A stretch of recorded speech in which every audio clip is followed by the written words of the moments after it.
bago tayo mag-umpisa mga chong, pag-like muna na tong video dahil malaking tulong na iyan sa ating munting channel. Well, nagpaliwanag na nga itong si Calvin Davis Abueva patungkol sa kanyang middle finger gesture nung laban nila kontra Barangay Ginebra San Miguel. Pero mukhang hindi nga kumbinsido ang mga PBA fans sa paliwanag na ito ng nasabing forward. Well, ayon pa sa mga fans, dapat hindi paliwanag ni Abueva ang naririnig dahil hindi naman kumbinsido ang mga paliwanag neto, kaya dapat suspindin ito kagad para turuan ng leksyon at upang hindi tularan ng ibang mga players. Well, sa ibang balita, punta naman tayo sa Philippine Basketball Association o PBA na sinasabi ng mga tao na malapit ng mabangkarote. Well, ayon pa sa report, dahil matumal nga ang benta ng tickets at matumal din ang sponsors, ay panigurado na iisa lang ang kahinatnan ng liga. Kaya hanggat maaga pa ay dapat ang mga tao na nagpapalakad sa PBA ay magbago ng ugali upang magkaroon ng balanse sa liga nang sa ganon ay hindi mauwi sa bangkarotes. Good luck na lamang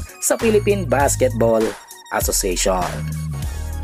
Ang muli sa ating balita mga chong, patungkol naman sa former SMB import na si Benny Boatwright na payag na maging isang naturalized player ng Pilipinas. Well, ayon pa sa report, nagsumite na ng mga dokumento na kailangan para sa naturalization process na itong si Benny Boatwright. So ibig sabihin, kailangan na lamang maghintay kung kailan ma-approve ang pagiging Pinoy ng nasabing former SMB import. So good luck na lamang dito kay Benny Boatwright. Well mga chong, hanggang dito na lang ang ating balitang PBA at syempre huwag kalimutan mag-subscribe at i-like itong video bilang pagsuporta. So this is Channel B once again.